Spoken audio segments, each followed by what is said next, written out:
Bonsoir, bienvenue dans ce live. Allo Didaskalos. Que Dieu vous bénisse.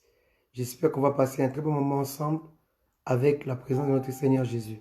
Soyez bénis, connectez-vous au Seigneur et connectez-vous dans ce live et je crois qu'il bénira au moins une personne.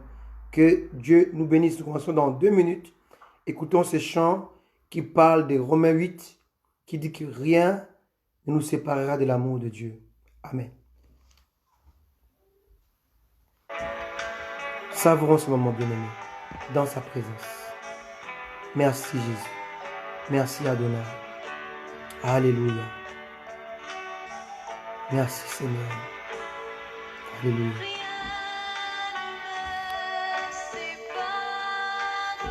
Oh Jésus.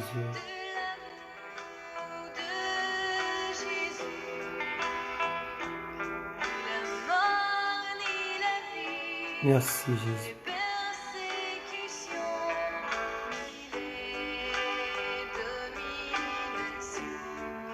Oh Seigneur.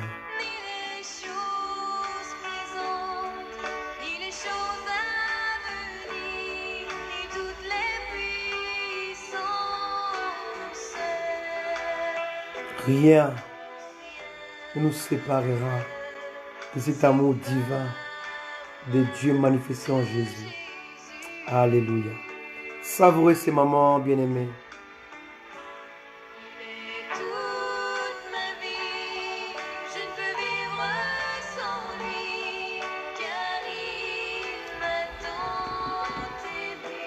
Oh Seigneur Jésus.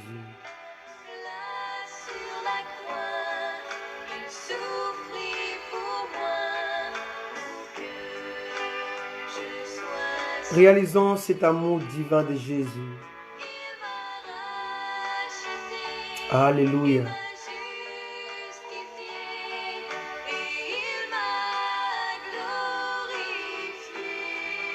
Rien ne nous séparera.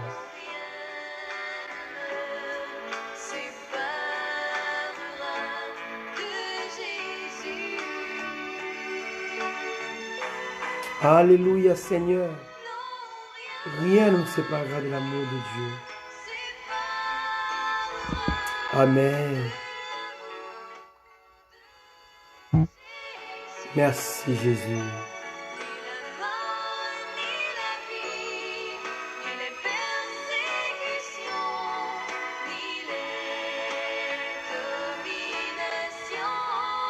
Alléluia.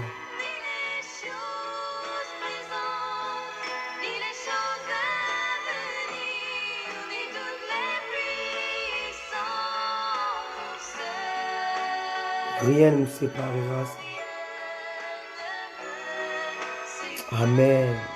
Alléluia. J'espère que c'est le cas pour toi aussi, bien-aimé. Que rien ne te sépare de l'amour de Dieu manifesté en Jésus. Alléluia. Merci Seigneur. Merci Jésus. Alléluia. Alléluia. Alléluia. Rien ne peut nous séparer de l'amour de Dieu manifesté en Jésus. Alléluia. C'est écrit dans la parole. Il est temps que l'Église commence à chanter le chant qui exprime la parole écrite. Amen. Alléluia. Le chant qui parle de Dieu, qui parle de notre relation avec le Seigneur. Amen. Gloire soit rendue à notre Seigneur Jésus. Alléluia. Amen. On va mettre un chant et qui parle seulement de Alléluia. J'aime beaucoup ça.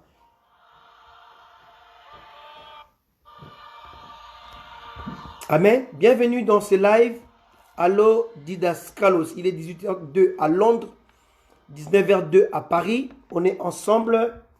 Aujourd'hui, c'est la suite et la fin de notre question. Allo Didaskalos. Comme je l'ai expliqué, Didaskalos, c'est le Saint-Esprit. C'est le maître par excellence, c'est le professeur par excellence. Alléluia. Alléluia, c'est le docteur par excellence. Alors nous lui posons la question concernant les hérésies que nous voyons actuellement dans les églises. Amen. et nous avons besoin qu'il puisse nous répondre. Et la réponse à nos questionnements, à nos questions, se trouve dans la parole de Dieu qui est immuable, inaltérable, alléluia, infaillible. Alors nous puisons dans la parole avec l'aide du Saint-Esprit, du Maître lui-même, pour nous aider à comprendre comment ne pas tomber dans ces vents doctrinaux qui viennent pour balayer tout ce qui ne sont pas assis dans la foi, dans les Saintes Écritures. Alléluia. Que Dieu bénisse sa parole. Bienvenue à vous. Amen. Donc je vais continuer sur la lancée qu'on a commencé depuis maintenant 3e mercredi. Allo Didaskalos numéro 3 et le dernier mercredi prochain, nous allons parler du combat spirituel. Alléluia. Est-ce que c'est biblique? Est-ce que cela est biblique? Alléluia.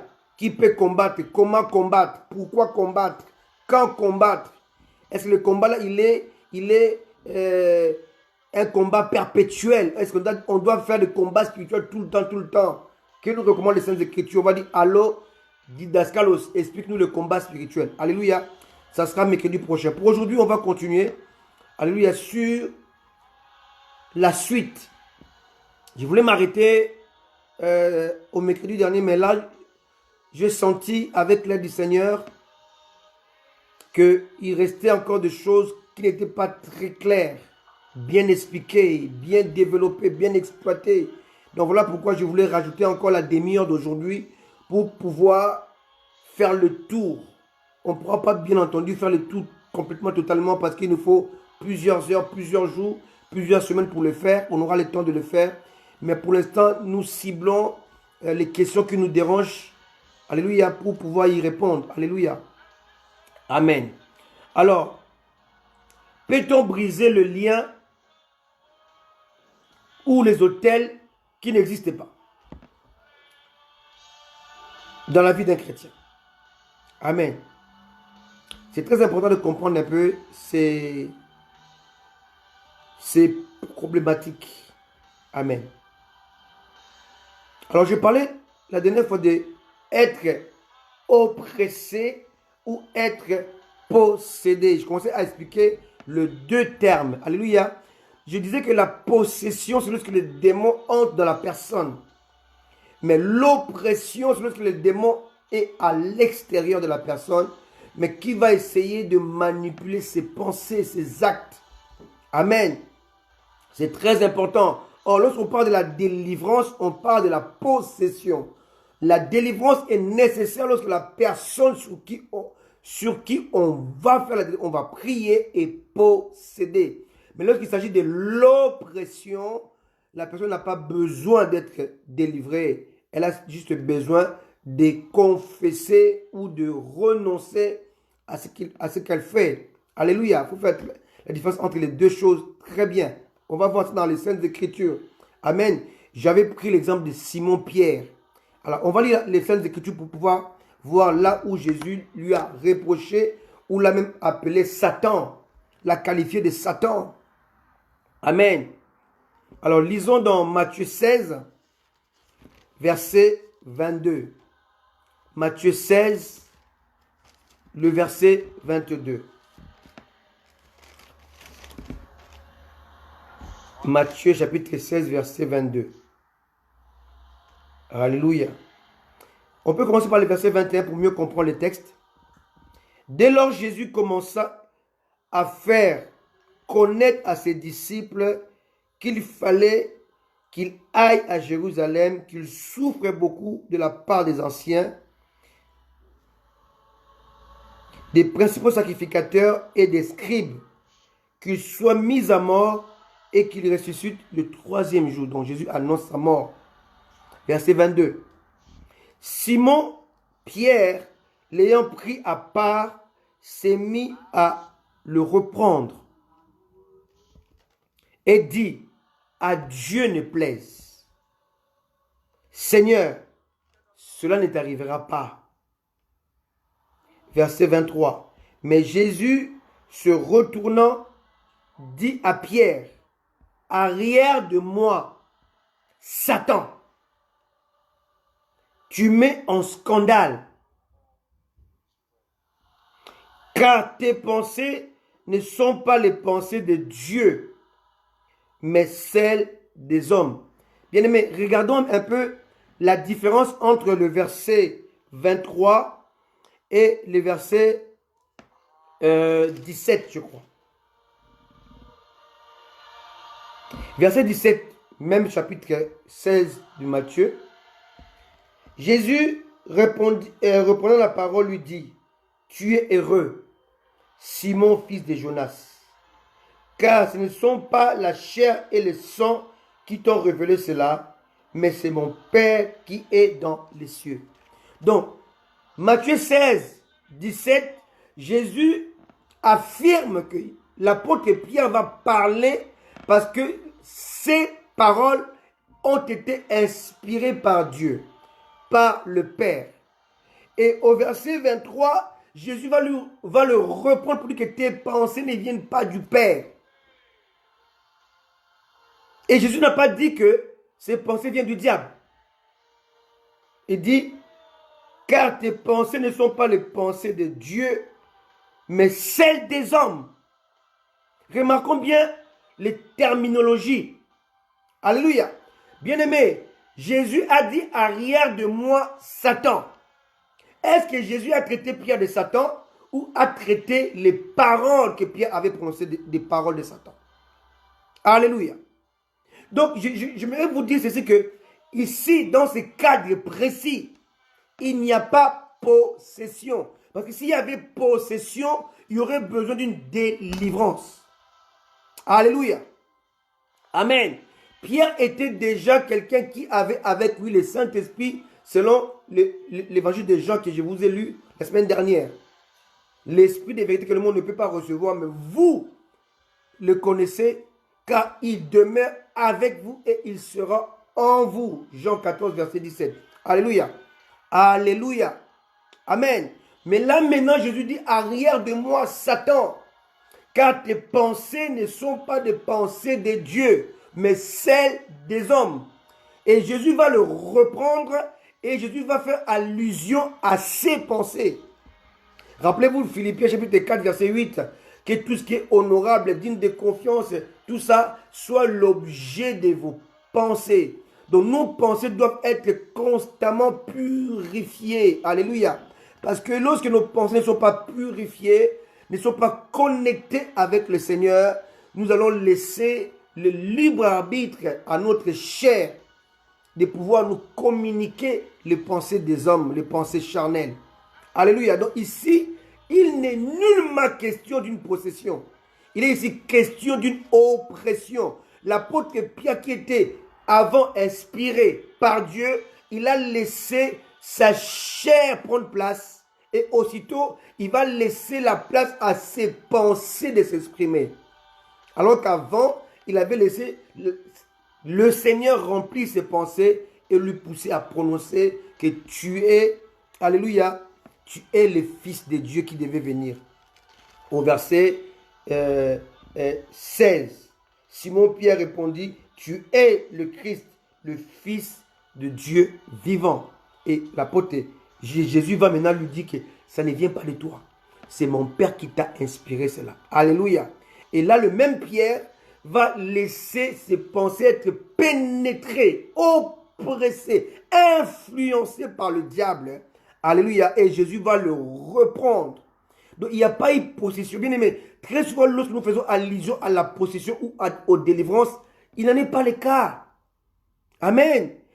Regardez même l'histoire de la femme surprise en flagrant délit d'adultère. Jésus ne lui a pas dit qu'elle était possédée des démons d'adultère. Non. Jamais. Et Jésus n'a pas fait sa délivrance. Jésus lui a seulement dit, va et ne pêche plus. Alléluia. Cette femme était poussée à la repentance, au changement de vie, à la conversion. Elle n'avait pas besoin d'être délivrée. Elle avait besoin d'écouter la parole qui ne la condamne pas et qui la pousse à changer de vie, à renoncer au péché. Il dit, va et ne pêche plus. Il ne lui a pas imposé les mains. Il n'a pas chassé les démons d'adultère. Il n'a pas chassé les démons, je ne sais pas moi, des fornications. Il ne pêche plus. Alléluia. Et aujourd'hui, nous avons valorisé, ou nous voulons essayer de mettre en avant les délivrances de chrétiens. Ce n'est pas biblique. Amen. Alléluia. Prenons un autre exemple dans la Bible de Jean et Jacques. On peut le lire dans Luc 9. Amen. Luc 9, verset 49. On n'a pas beaucoup de temps, on a seulement une demi-heure. Luc 9, verset 49.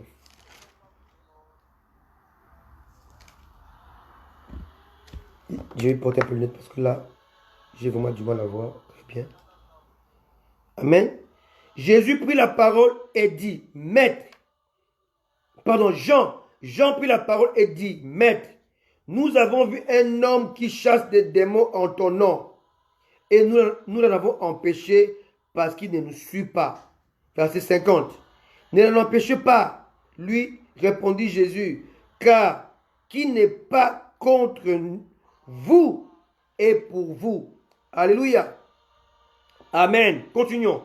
Lorsque le temps où il devait être enlevé du monde approcha, Jésus prit la résolution de se rendre à Jérusalem. Il envoya devant lui des messagers qui s'est mis en route et entrèrent dans un bouc de Samaritains pour lui préparer un logement. Verset 53. Mais on ne le reçut pas parce qu'il s'est dirigé vers Jérusalem. Les disciples Jacques et Jean, voyant cela, disent, Seigneur, veux-tu que nous commandions que le feu descende du ciel et les consume? 55. Jésus se tourna vers eux et les réprimanda, disant, vous ne savez de quel esprit vous êtes animés. Car le Fils de l'homme est venu non pour perdre les âmes des hommes, mais pour les sauver. Et ils allaient dans un autre bourg. Regardez bien ici, Jésus va commencer premièrement à réprimander l'esprit sectaire des gens qui voulaient que quelqu'un qui ne le suivait pas puisse arrêter d'accomplir les miracles au nom de Jésus. Esprit sectaire. Deuxièmement, il va reprendre Jacques et Jean, les deux frères, qui voulaient demander la mort des gens. Il dit, vous ne savez pas de quel esprit vous êtes animés. Bien-aimés, dans ces deux paragraphes, dans ces deux paroles du Seigneur, d'un côté va reprendre un esprit sectaire, un esprit partisan. L'autre côté va répondre un esprit de vengeance. Mais nulle part, Jésus a fait allusion à la possession. Ici, il s'agit de œuvres de la chair. Galates chapitre 5, versets 17 à 21. Lorsqu'on ne marche pas selon l'esprit, on prend des résolutions charnelles. On se laisse emporter par la chair, ce qui était le cas ici pour Jean et Jacques. Ils étaient emportés par la chair parce qu'ils avaient un esprit sectaire, alléluia, un esprit partisan et un esprit de vengeance. Il ne s'agissait pas ici d'une possession. Donc il n'avait pas besoin d'être délivré. Vous allez voir, lire la suite. Nulle part Jésus leur a recommandé ou Jésus-Christ leur a imposé une délivrance. Nulle part, lisez la parole de Dieu. Alléluia. Amen. Donc nous devons faire très attention de ne pas mélanger l'oppression et la possession. La possession, c'est lorsque le démon entre dans la personne, commence maintenant à conduire sa vie, à pousser cette personne à commettre des choses, à commettre des pratiques qui s'opposent à la parole de Dieu, qui s'opposent à l'Esprit de Dieu. Et à ce moment-là, le Saint-Esprit ne peut pas rester dans la personne, car l'Esprit de Dieu n'est pas un esprit de mélange, de mixage, de cohabitation. le Saint-Esprit ne cohabite pas. Voilà pourquoi lorsque l'Esprit a quitté Saül, les démons a remplacé. Alléluia. Amen. Alléluia. On doit le comprendre. Donc on ne peut pas être possédé en même temps avoir le Saint-Esprit, c'est impossible. Une personne possédée n'a pas le Saint-Esprit parce qu'il est possédé par un esprit impur. Il ne peut nullement avoir le Saint-Esprit. Alléluia. Alléluia. C'est très important. Amen. Donc, les cas de Simon-Pierre et les cas de Jean et Jacques sont des cas qui sont criants, qui démontrent que on peut poser des actes insensés, on peut poser des actes répréhensibles, on peut poser des actes sectaires, on peut poser des actes de vengeance sans pour autant être possédé et avoir besoin d'être délivré. Amen. Alléluia. Pierre, Jean et Jacques, qui étaient comme des colonnes, qui étaient les 3 disciples que Jésus a menés dans tout le moment important, la transfiguration, la délivrance de la fille de Jairus, et ils amenaient partout où il allait. Et je prends ces 3 exemples-là, ces 3 hommes-là, qui étaient comme des monuments, alléluia, des modèles, l'image même de l'église. Un jour, je vous en parlerai. On va voir que Pierre est l'image de l'église puissante, et que Jacques est l'image de l'église persécutée, et Jacques l'église persécutée, et Jean l'image de l'église glorieuse. Donc les 3 réunis étaient une image de l'épouse du Christ qui doit assister avec son époux dans l'intimité. Et je prends l'exemple de ces 3 personnes pour montrer que ces 3 personnes qui étaient dans l'intimité de Christ ne pouvaient pas être possédées. Tu ne peux pas subir la possession lorsque tu vis dans l'intimité de Christ. C'est impossible. Quand on parle de l'intimité de Christ, on parle d'un homme rempli du Saint-Esprit, un homme habité par le Saint-Esprit. Tu peux commettre des actes répréhensibles, insensés. Alléluia. Mais cela ne veut pas dire que tu sois possédé pour autant. Alléluia. Pierre voulait bloquer la rédemption, sa propre rédemption et celle de l'humanité. Mais Jésus a dit, arrière de moi, Satan, car tes pensées sont celles des hommes. Jésus l'a reproché par rapport à ses pensées charnelles, non pas par rapport à une possession démoniaque. Jésus a reproché Jean de sa pensée sectaire, a reproché Jacques et Jean de leur pensée de vengeance. Alléluia. Mais pas d'une possession. Il faut faire très attention. Aujourd'hui, on veut chasser les démons inexistants, les démons qui ne sont pas là. Il y a souvent seulement il faut pousser la personne à se repentir, à se convertir, à changer de vie. Alléluia. Et non pas lui imposer les mains. La Bible est claire. N'imposez pas les mains avec précipitation. Il y a des choses pour lesquelles Jésus n'imposait pas les mains. Il parlait. Alléluia. Alléluia. Faisons très attention. Nous voulons voir des délivrances à tout bout de champ. Ce n'est pas possible. Ce n'est pas biblique tout ça. Amen. Donc faisons très attention. On peut être oppressé. On peut être poussé. On peut être poussé par le diable à être conduit par la chair. On peut aussi être conduit par la chair, pas forcément par le diable, sans être possédé pour autant. Amen. C'est très important. Alors, je voudrais revenir avant de finir sur l'ordre de Jésus de Matthieu 10. Alléluia. Et de Matthieu 28. Alors, c'est clair, si nous ne comprenons pas ça, on va tout mélanger. Donc, vous allez retenir, il y a l'ordre de Matthieu 10, l'ordre de Matthieu 28 et Actes, chapitre 2. Alléluia. Quelqu'un me comprend? C'est très important. Dans Matthieu 10, Jésus est clair. Alléluia. Je vais encore y revenir pour la énième fois. Alléluia. Matthieu 10, verset 5.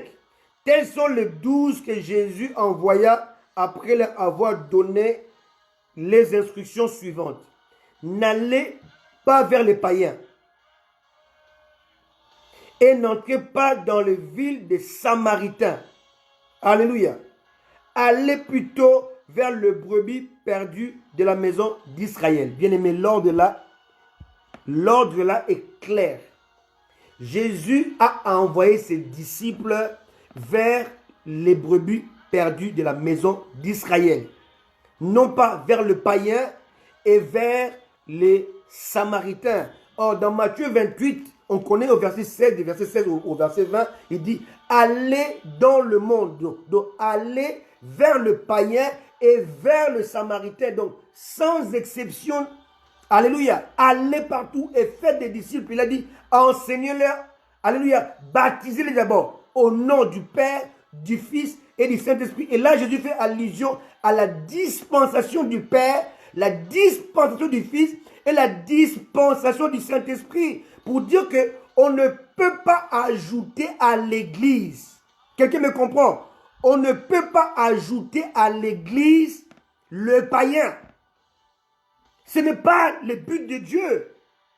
Parce que le païen ne comprend pas comment les choses de Dieu fonctionnent. Et quand vous les ajoutez à l'église, ils amènent les désordres. D'ailleurs, tous les désordres que nous voyons dans les églises dont Paul était responsable, étaient causés par des païens.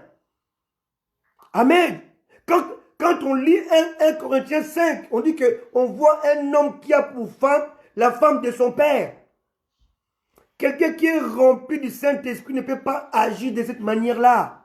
C'est pour ça que quelqu'un qui n'était pas païen, qui était un chrétien déguisé, mais qui n'était pas un chrétien. Amen. Quelqu'un me comprend? Alléluia. Donc, il y a eu un désordre à l'église parce que l'église commençait maintenant à ajouter les gens. Or, si nous lisons dans Actes, j'aimerais bien lire aujourd'hui, parce qu'avant, je donnais les versets comme cela. Et c'est très important quand on lit la parole de Dieu. Dans Acte 2, alléluia, c'est clair, la parole de Dieu est claire là-dessus. Amen. Acte chapitre 2, les versets, alléluia, alléluia. Verset 47. Acte 2, verset 47 est clair. Lisons. Louons Dieu et trouvons grâce auprès de tout le peuple. Et le Seigneur ajoutait chaque jour à l'église ceux qui étaient sauvés. Donc, à l'église, c'était le rôle du Seigneur, du Saint-Esprit qui devait ajouter les membres. Aujourd'hui, notre problème, la problématique de l'église aujourd'hui, c'est que nous voulons ajouter les gens pour faire croître le nombre. Nous voulons ajouter les gens parce que nous croyons que l'église du Christ ou l'église qui est puissante, c'est l'église qui est remplie. Non, pas du tout. Amen. La puissance de Dieu, ce n'est pas le nombre. C'est la qualité de la parole. Amen. Et nous croyons que plus on est nombreux, plus on a le Seigneur. Non, pas du tout. Amen. Alléluia. Laissons le Seigneur ajouter lui-même les gens. Et lorsque nous voulons ajouter par nous-mêmes, à cause de nos pensées, notre manière de voir les choses, nous ajoutons non pas des gens, mais nous ajoutons des problèmes. Et voilà pourquoi l'Église est rentrée dans des domaines dont les premiers disciples ne connaissaient pas. Nulle part dans les Actes des Apôtres, nous voyons qu'au sein même de l'Église, au sein de l'Église, on délivre les chrétiens. C'est écrit nulle part. Amen. C'est écrit nulle part. Ils passaient leur temps à écouter les enseignements des apôtres. Ils étaient assis au pied des enseignements des apôtres. Ils passaient le temps dans la fraction du pain, dans la communion fraternelle, en chantant des cantiques, des psaumes. Ils ne passaient pas le temps à faire des délivrances, non. Parce que Dieu a ajouté ceux qui étaient sauvés, repentis, convertis. Alléluia. Alléluia. Il n'y avait pas la place dans le culte de Dieu, la place des cultes de délivrance des démons. Il n'y en avait pas. Ça n'existait pas. Donc Dieu va sauver une personne. Après, Dieu va l'ajouter à l'église. Nous voulons faire les choses à l'envers. Nous voulons ajouter les non-sauvés pour qu'ils soient sauvés à l'église. C'est un peu comme ce que beaucoup font. Et une femme chrétienne veut épouser un païen, dit que lorsqu'on va se marier, je veux le changer. Non! Tu vas chanceler. Alléluia. Tu vas comprendre que tu ne peux pas changer une personne. Amen. Au lieu de le changer, tu vas chanceler. Tu vas pleurer toute ta vie. Amen. Alléluia. C'est très important. Et je vais bien revenir pour finir sur ces 3 catégories de croyants. Matthieu 10, on voit d'abord le païen. Les païens sont des croyants qui s'ignorent. Deuxièmement, on a les Samaritains. Troisièmement, on a les brebis de la maison d'Israël qui sont perdus, qui se sont égarés. Alléluia. Donc on a ici 3 types de croyants. Beaucoup me diront, mais les païens ne sont pas des croyants, ils sont des croyants. Vous savez, ils ont une foi innée. Ils ont une foi non aiguisée. Pourquoi? Parce que quand tu prends les médicaments, tu crois que il va te faire du bien. Donc ils ont la foi. Alléluia. Alléluia. Ça s'appelle l'effet placebo. On est guéri par la pensée. Lorsque l'homme va en voyage, il rentre de son voyage. Il est parti pendant 1 mois. Il n'a pas la caméra pour surveiller sa femme à la maison. Mais quand il rentre à la maison après 1 mois, 2 mois de voyage, il va dans l'intimité avec sa femme sans redouter que sa femme l'aurait trompé et qu'il pourrait attraper une maladie. Il a la foi. Quand tu vas à l'hôpital, amen, le médecin veut t'endormir pour t'opérer. Tu as la foi qu'il ne va pas dépasser la dose d'anesthésie. Parce que si ça dépasse, tu ne pourras plus te réveiller. Il a la foi au médecin. Donc les païens ont la foi. Alléluia. Mais une foi qui n'est pas basée sur la parole de Dieu. Une foi qui n'est pas aiguisée. Mais une foi qui est innée en eux. Alléluia. Il suffit même d'écouter la parole de Dieu pour que la parole de Dieu puisse, alléluia, enfanter cette foi. Alléluia, qui est dans la parole de Dieu. Mais l'homme en lui-même possède une foi innée. Quand ta femme te fait à manger, tu manges sans redouter que la nourriture est empoisonnée. Tu manges sans motif de conscience. Donc les païens ont une certaine foi. Mais Dieu va ordonner que ces gens-là, parce qu'ils sont païens, il ne faut pas les ajouter. Ce sont des croyants qui ont besoin de 3 choses pour les ajouter dans l'église. Jésus a dit clairement dans le livre de Jean, l'évangile de Jean, il dit que lorsque l'esprit de vérité viendra, il convaincra le monde de 3 choses. Quand on dit le monde ici, le mot monde en grec est traduit par cosmos. Alléluia. Et ce monde traduit par cosmos représente l'humanité rebelle à Dieu. L'humanité qui a rejeté la main tendue de Dieu. Parce que Jésus est la main tendue de Dieu. Jésus est la salutation de Dieu pour l'humanité. Dieu te tend la main, il saisit ma main pour que tu sois sauvé. Alléluia.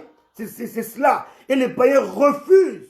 Voilà pourquoi la Bible dit clairement dans Marc 16, c'est lui qui croira et qui sera baptisé sera sauvé. Donc Dieu exige une démarche volontaire de païens qui doivent croire. Alléluia. Et qui doivent accepter les baptêmes pour adhérer au salut. Donc là, le salut est une adhésion. Alléluia. On est sauvé par la grâce, mais au moyen de la foi, de l'exercice, de l'adhésion volontaire. Alléluia, quelqu'un me comprend? Donc Dieu a dit que les apôtres ne devaient pas ajouter le païen. Parce que le païen devait attendre l'arrivée du Saint-Esprit qui devait le convaincre. Alléluia. Parce que eux, les apôtres, n'avaient pas la capacité de convaincre les païens. Quelqu'un me comprend? Donc il ne fallait pas ajouter les païens parce qu'il fallait qu'il y ait le temps, la dispensation de l'Esprit qui devait arriver après la Pentecôte, pendant la Pentecôte et après cette dispensation-là qui va amener le vent de la grâce. Devait maintenant convaincre le païen de 3 choses. Du péché, de la justice et du jugement. Un païen qui n'est pas convaincu de ces 3 choses, du péché, que le péché le sépare de Dieu. Alléluia. Le péché l'éloigne de Dieu. Le péché les rend esclaves de Satan. Le péché cause sa mort. Deuxièmement, le païen doit comprendre que ses efforts ne pourront jamais aboutir à la justice de Dieu. Il a besoin de la justice que Jésus a accomplie. On n'a pas besoin de ta justice, mais de sa justice à Christ. accompli à la croix. Troisièmement, le païen doit être convaincu du jugement. Alléluia. Du jugement de Dieu. Que Dieu va juger le rebelle. Et il y aura la conséquence qui s'appelle la damnation. Amen. Et si le païen n'est pas convaincu par le Saint-Esprit, ici, la conviction ne concerne pas les chrétiens, mais les païens. Ils seront convaincus de trois choses. Du péché, de la justice et du jugement. Et lorsque les païens sont convaincus de ces trois choses-là, automatiquement, ils deviennent disciples de Christ et automatiquement, Dieu les ajoute parmi les saints, parmi les disciples et parmi les chrétiens. On doit comprendre cela. Deuxièmement, il ne fallait pas ajouter les Samaritains. Pourquoi? Parce que les Samaritains étaient un peuple mixé. Un peuple qui, en même temps, qui croyait en Dieu et en même temps, qui croyait au vrai Dieu et en même temps, croyait à leur Dieu idole. Ils mélangeaient les deux. Je vous ai dit qu'il faut aller dans 2 Rois 17, 2 Rois 18. Vous allez le lire vous-même à la maison. Alléluia. Donc les Samaritains, ils avaient un problème terrible. Ils avaient 2 types de croyances parmi eux. Alors si nous lisons l'histoire de la femme samaritaine, on va voir que les Samaritains, ils avaient 2 types de croyances. Premièrement, ils avaient ce qu'on appelle la croyance, alléluia, amen, la croyance nostalgique. Une croyance par le souvenir. Si on lit Jean chapitre 4, verset 20, par exemple, on va voir ce qu'on appelle la croyance, croyance nostalgique. Donc, croyance par le souvenir. Jean chapitre 4, verset 20. Nos pères ont adoré sur cette montagne et vous vous dites, vous, que le lieu où il faut adorer est à Jérusalem. Donc ici, c'est un peuple qui est basé sur le souvenir, révolu, qui n'a pas de sens. Alléluia, alléluia, alléluia, amen. Ils appelaient Jacob leur père, mais Jacob n'était pas leur père. Ils ont un souvenir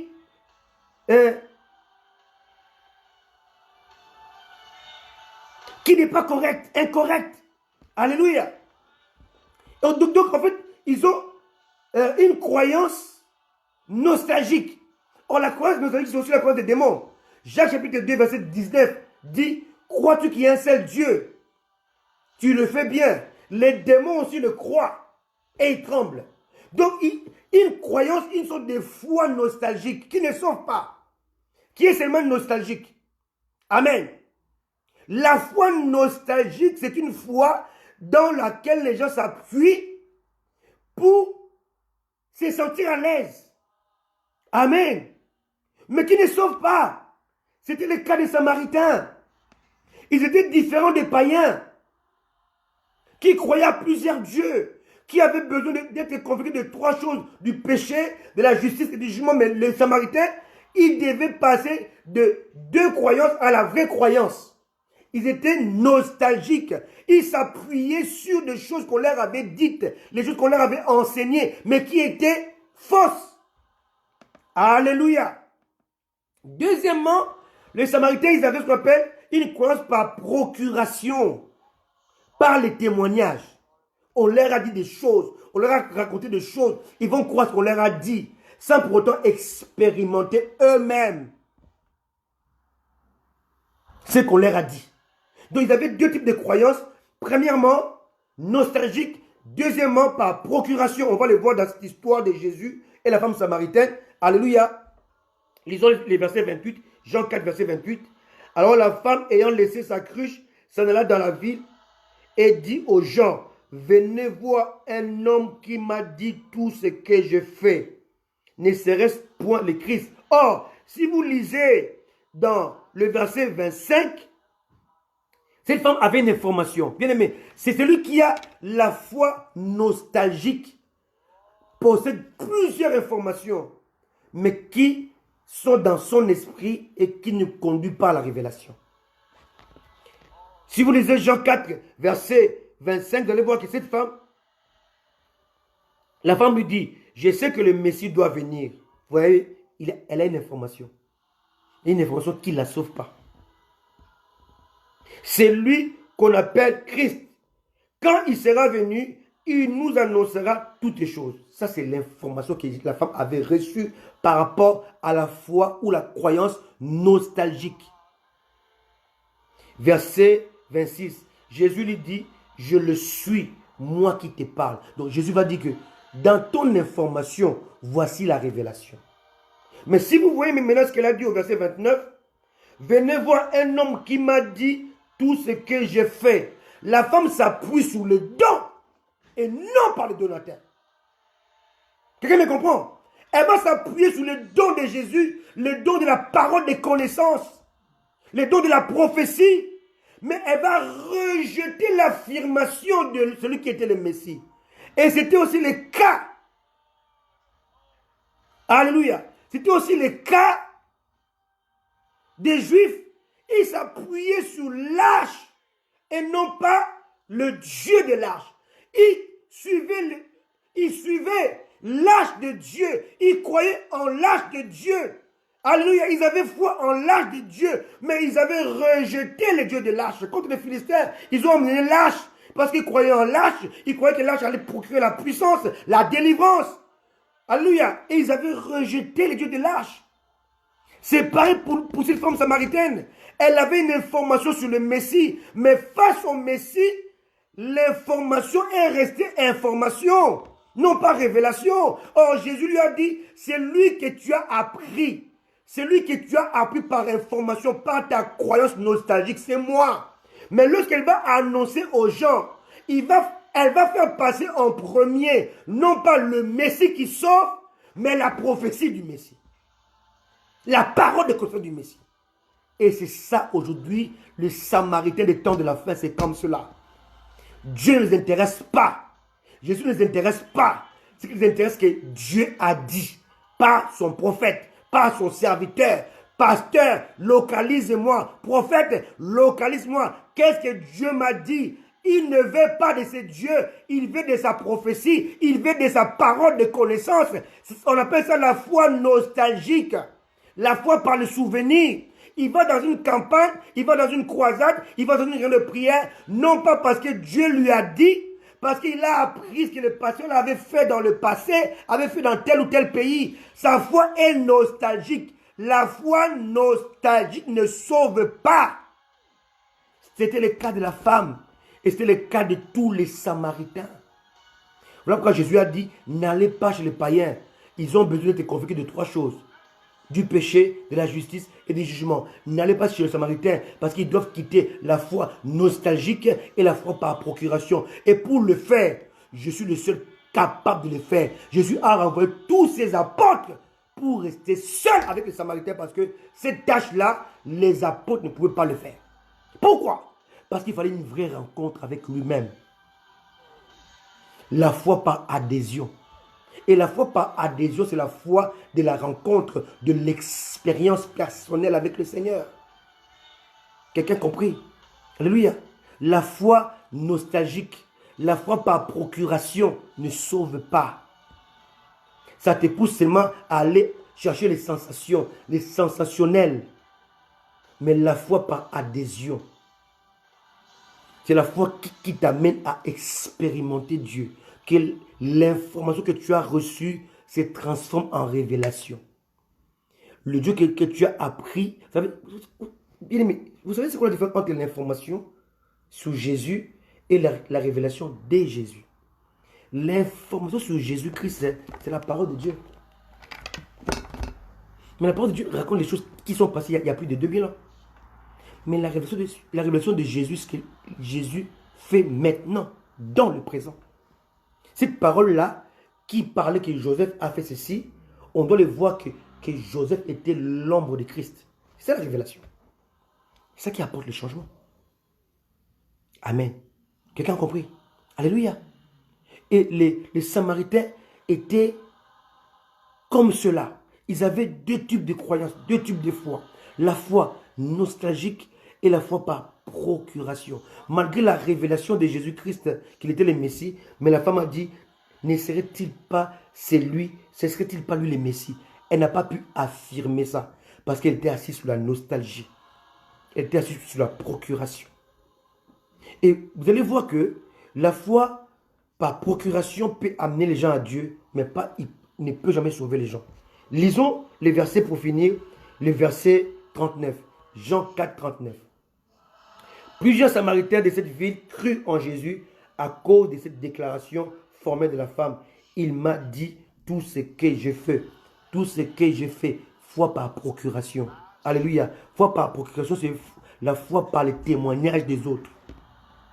Ils sont venus à cause du témoignage de la femme. Mais lisons la suite. Verset 40. Jean 4. Aussi, quand les Samaritains vinrent le trouver, ils les prièrent de rester auprès d'eux. Et il resta là 2 jours. Verset 41. Capital. Un beaucoup plus grand nombre crut à cause de sa parole, non plus à cause du témoignage de la femme. Donc ici, la foi par procuration s'arrête là. Quand quelqu'un rencontre Dieu, c'est fini la procuration. C'est la rencontre.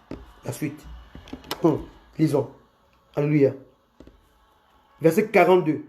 Il disait à la femme, ce n'est plus à cause de ce que tu as dit que nous croyons, car nous l'avons entendu nous-mêmes et nous savons qu'il est vraiment le sauveur du monde. Et là, la foi par nostalgie, la foi par le souvenir tombe.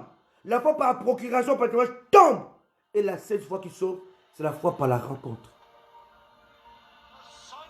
Est-ce que quelqu'un a compris ce que je suis en train de dire par le Seigneur? N'allez pas chez les païens, car ils ont besoin de l'Esprit Saint au préalable. Alléluia. C'est le Saint-Esprit qui doit faire les 3 travails en eux. Travail du péché, travail de la justice, travail du jugement. Après, lui, il va les attirer lui-même à l'église. N'allez pas chez les Samaritains, parce qu'ils ont 2 problèmes. Ils ont une foi nostalgique, ils ont une foi par procuration. Ils ont besoin de me rencontrer moi-même. Aujourd'hui, nous ajoutons les Samaritains à l'église.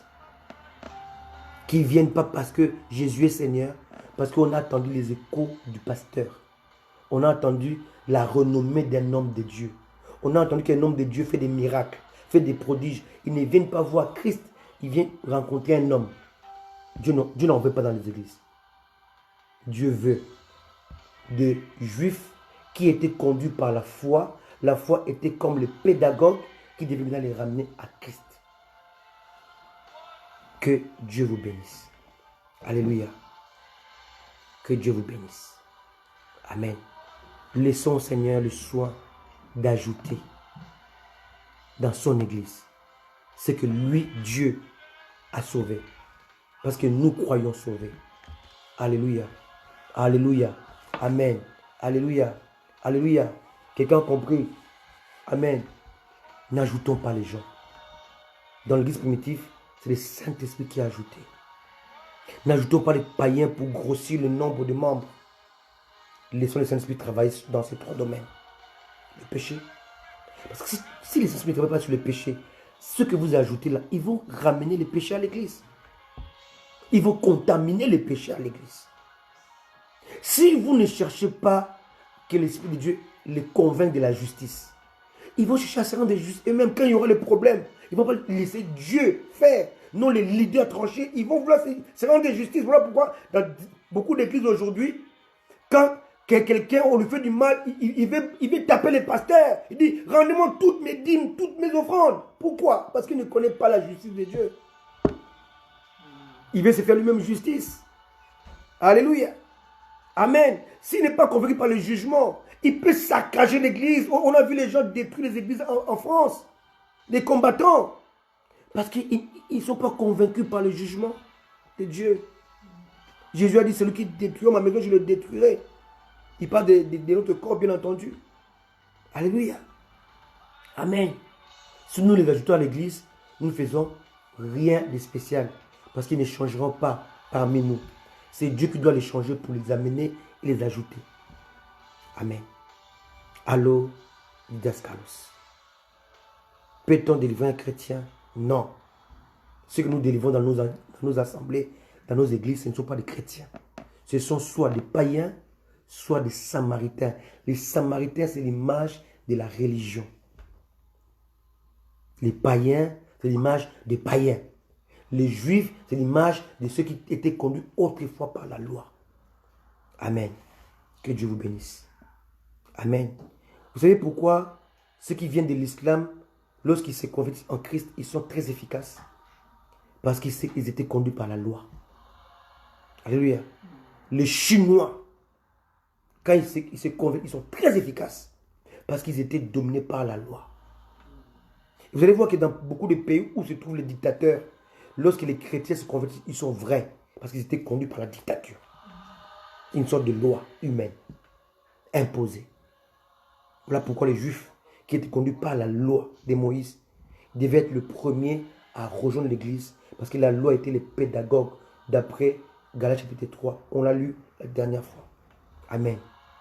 Laissons Dieu ajouter dans son église des nouveaux membres. Que Dieu vous bénisse. On était heureux d'être parmi vous. Rendez-vous est donné dimanche pour la suite du message sur, alléluia, le langage du sang. Et mercredi prochain, allo Didaskalos, on parlera de la délivrance. Alléluia. Est-ce la manière dont elle est pratiquée aujourd'hui dans les églises? C'est biblique. Amen. Alléluia. Que Dieu vous bénisse. Et je vais vous remercier. Je vais vous bénir le Seigneur pour ces moments. Et je crois qu'on a été bénis ensemble. Dieu nous a bénis par ses paroles. Accrochez-vous à Christ. Accrochez-vous à la parole de Dieu. Accrochez-vous à Christ. Accrochez-vous au Saint-Esprit. Car lui seul peut vous sauver. Soyez bénis. Rendez-vous dimanche et mercredi prochain. Alléluia. Bye bye. Amen. Bye.